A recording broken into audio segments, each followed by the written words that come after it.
Good morning. Um, Welcome to our midterm topic about police functions. So first, police functions under administrative. So you will be able to know what are the functions of a police officer under administrative. Moingon mo admin ma'am. So what are the functions of police officer under administrative? So first, his function is under personnel and records management.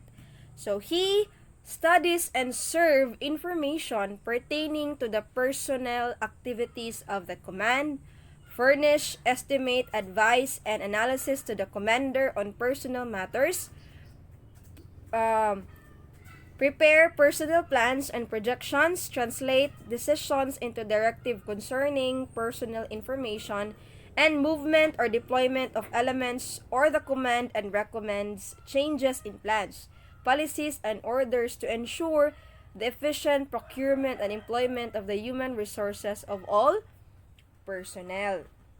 So that is the function of a police officer under personnel and records management. But I think the non-uniform personnel is somehow tasked with the police officers onto this. So because the aim of the police officer, the Philippine National Police, why they hired NUP is to focus for the police officers to focus field operations, and NUP are tasked for office-based works. So mostly those non-uniform personnel are inside the office, while the police officers should not be bombarded with office works. Instead, they are visible to the field.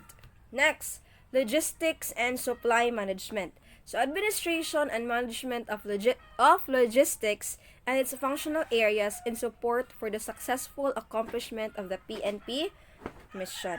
So they exercise supervision over the logistics related activities of the regional offices and separate unit, and control and supervision over the PNP logistics service staff. So from the word logistics and supply, so this police personnel under administrative, they are in charge of the PNP logistics, like firearms, bullets, uniform, and so many, like patrol cars. So that is again in charge with the administrative function of a police officer. Next is controllership and financial management. So manage and supervise the budgeting, accounting, financial reporting, internal auditing, and management improvement of the PNP.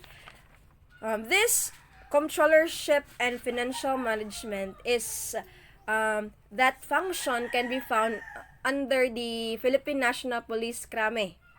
The main where the police director is being katong adto na assign ang atong police director ato sa krame. So nadidto ang controllership and financial management, because they are going to budget what municipality will be or what police station ang dakog pundo or kuwangan pa og pundo. So ilan ang tanawon.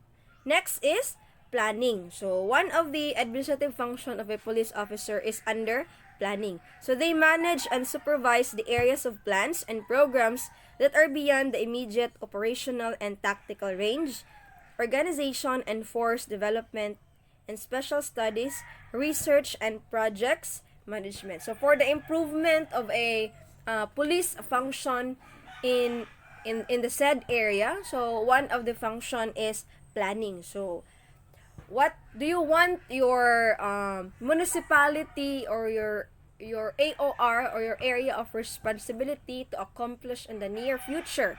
So that is part of your planning.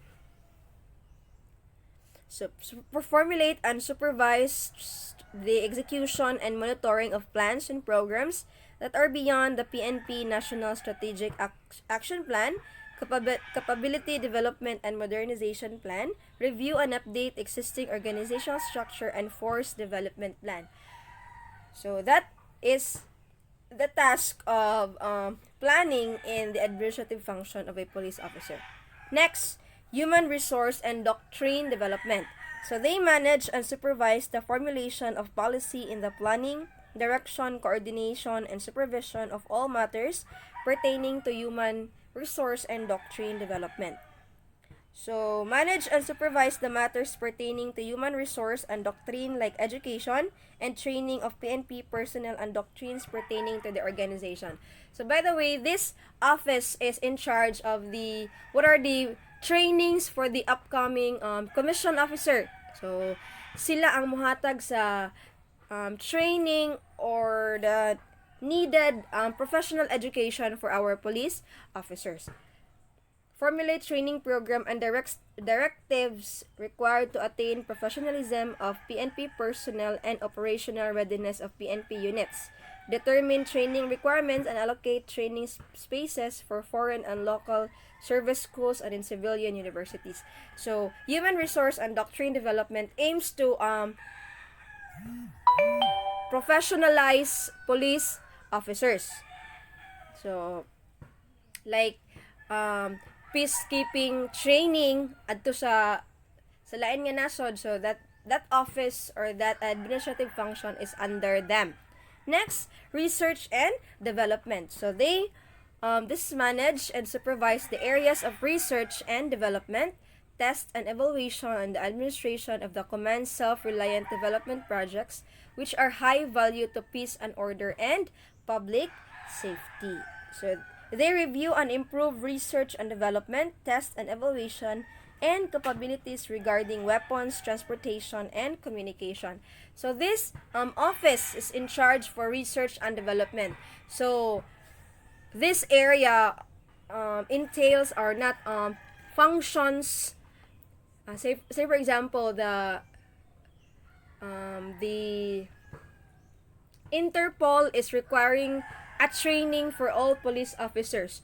So in order for us or for the country to adopt the new forms or the new way of apprehending criminals, so research and development, so they are going to conduct research if this certain like new method would somehow help in the function of a police officer. So they also conduct analysis, test, and evaluation of equipment reports. Next is information and communication technology management.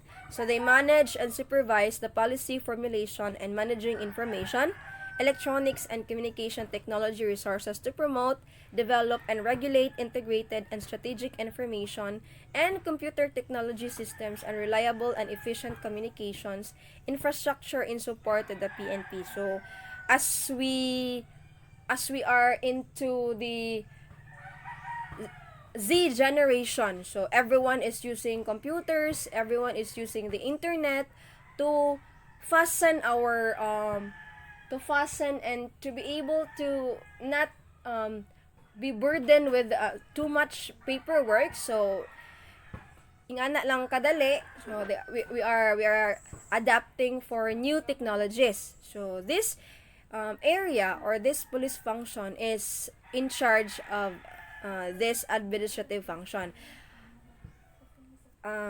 Before, as police officers or the PNP has an allotted quota for the IT experts. As I've browsed on my Facebook before, the PNP, the Philippine National Police is having an attrition quota for the IT experts. Again, that is to adapt to the changing environment where we are now into the Z generation where everyone is using the internet. So, in order for them to adapt, sa motong nag-hire sila og special quota, they are prioritizing IT expert or those students or those professionals who graduated under information technology. So, that are the police functions under administrative. Now let's go with operational. So operational naa na dire ang gitawag na tuog field works. Di na ni siya pang office works but on the field works. So, intelligence, manage and supervise the attaining of intelligence objectives through effective management of all intelligence and counterintelligence activities of the PNP. So, operational, intelligence prepare intelligence plans, policies, and programs of the PNP and to coordinate, control, direct, and supervise the implementation of such plans, policies, and programs. And represent the PNP on intelligence matters with government departments or agencies and with representatives of foreign government agencies. So, one of the functions under operational of a police officer is intelligence. So, unsa man ang intelligence? Intelligence can also be called surveillance. Diba? With the government or agencies of the government is always is always in coordination with the Philippine National Police as well as the Armed Forces of the Philippines. Say for example, if the non-government organization or a charity foundation is wants to help the far-flung barangays of Mindanao.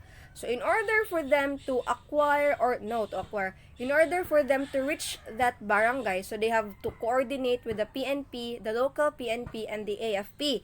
So before the project or before the program will commence, so the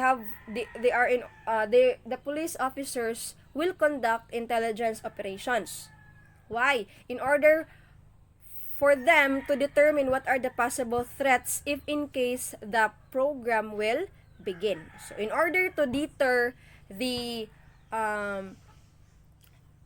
lawless violators, or say for example the NPA or the Abu Sayyaf to interrupt the program, so they will conduct intelligence operation beforehand. Okay? Next, operations. Manage and supervise the exercise of the command, control, direction, and supervision of all activities concerning operations, employment, and development of the PNP. So they are going to plan, direct, control, coordinate, and supervise all PNP operations, integrate and coordinate PNP support activities, assess, evaluate, and prepare immobilization, demobilization, assignment, or location, employment, or deployment of PNP units. So this operational function under operations, so this office is tasked, they are going to segregate police units that is needing the needing of for new deployment of police officers. Next, police community relations. So what is police community relations, or the PCR? So they manage and supervise the planning, directing, coordinating, supervising, and controlling the programs, projects, and activities of the PNP in relation to police community relations. In relation to police community relations, diba, as you have seen a police officer who is always present in the community, nanghatag og flyers. What are the other functions of police community relations? Exercise primary staff supervision in the planning, direction, coordination, supervision, and monitoring of all activities pertaining to police community relations. So in order for the police and the community to have relationship or coordination, so this office is in charge of the planning where the community and the police will be involved. Next, investigation and detection. So, manage and supervise the direction, control, coordination, and all efforts of investigation activities of the PNP. So, direct and supervise the investigation of crimes and other offenses in violation of Philippine laws. So, this functions under operational of a police officer is somehow the crucial part or the most important skill or function of a police officer, because they are going to investigate for the violation of said crimes. So monitor, maintain a record of the progress of cases perpetrated by organized crime group, cases of COMELEC gun ban violations and election-related incidents, target personalities, formulate plans and policies including proposals for enactment of laws in coordination with concerned agencies to cope with the requirements needed for the successful investigation and prosecution of crimes. So, dili lang kay ditso lang ka sa investigation, you have to find evidence, you have to investigate the case, find evidence, interview witnesses, prosecute the cases to the court, or prosecution of crimes, conduct research and studies on any matters relative to investigation, and to include modern scientific investigation. So this function or this office under police function operational is very helpful to the police officers. So while we are students, I hope we can have or we can develop a skill in investigation. So next, integrated police office. So direct and supervise the conduct of inter-regional anti-criminality, counter-terrorism, and counter-insurgency operations against lawless elements which transcend regional boundaries, and to provide a system of promotion for regional socio-economic development. So they formulate, direct, and supervise the implementation of the policing plans and programs peculiar to the areas of responsibilities in support to socio-economic development. Formulate and oversee the implementation of the integrated operational plan. So the PNP, so as an overview of the soon to be topics when you reach fourth year in your course. So the PNP has make 6 master plans that is to include the government, which covers the ecology, the terrorism, the